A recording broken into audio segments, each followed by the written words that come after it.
Magandang gabi, ang pinakamalaking balitang ating tinutukan ngayon sa nagpapatuloy na pagdinig ng Kamara hinggil sa impeachment laban kay Vice President Sara Duterte. Kinumpirma ng Malacanang ngayong gabi na Miyerkules na humiling si Vice President Sara Duterte ng Travel Authority mula sa Office of the President. Ang hiling na yan ay pinahintulutan at kinumpirma ni Executive Secretary Ralph Recto na nag-issue na ang tanggapan ng Pangulo ng authority sa paglalakbay na nagpapahintulot sa pangalawang Pangulo na bumiyahe sa mga bansang katulad ng Netherlands, Korea, Belgium, Germany at United Kingdom mula April 23, Huwebes hanggang May 15 para makapag-leave ng walang gastos mula sa gobyerno. Sa kaugnay na balita, inihayag ng Anti-Money Laundering Council sa House Committee on Justice ang bilyong-bilyong pisong umano'y kaduda-dudang bank transactions ni Vice President Sara Duterte at kanyang asawang si Manasseh Carpio. Sa pagpapatuloy ng hearing sa impeachment complaint, humirit ang ilang kongresista na tila hindi tugma ang laki ng mga transaksyon sa idineklarang yaman ni VP Sara. Ang balitang A to Z ni Kim Salinas. Kung ayaw humarap ng Vice-Presidente, hayaan natin na ang mga numero ang magkwento.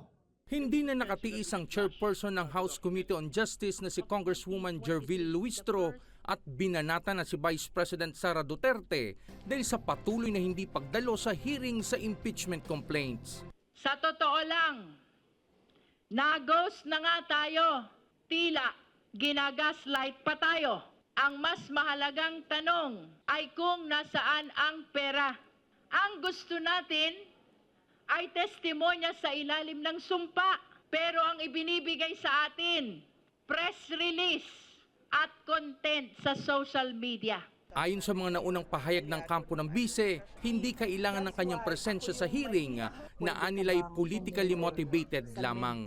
Sa ikatlong pagdinig ngayong Miyerkules, tumutok ang komite sa mga akusasyon ng hindi maipaliwanag na paglobo ng yaman ng ikalawang Pangulo sa kanyang Statement of Assets, Liabilities and Net Worth. The respondents declared net worth increased from 34,895,997 in 2016 to 71,658,841 in 2022, the year she assumed the office of Vice President. Sa loob lamang ng 2 taon, ito ay lalo pang umakyat sa 88,512,370.22 noong 2024. Ang ganitong mabilis at medyo malaking pagtaas ng yaman ay nagbubunsod ng seryoso ring pagdududa hinggil sa veracity, transparency, and integrity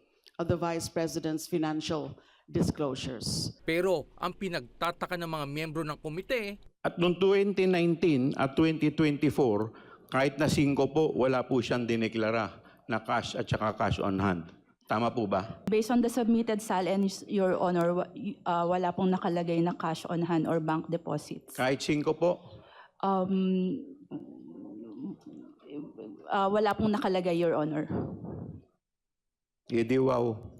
iniulat din ng Anti-Money Laundering Council sa komite na inalerto ng mga bangko ang bilyong-bilyong pisong umano'y kaduda-dudang transaksyon ng Vice Presidente at kanyang asawang si Manasseh Carpio.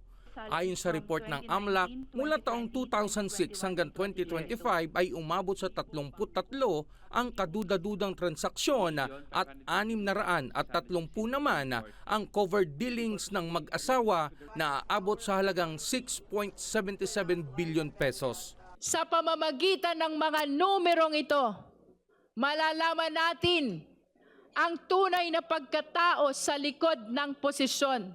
Siya ba ay tunay na public servant o isa pa lang private billionaire?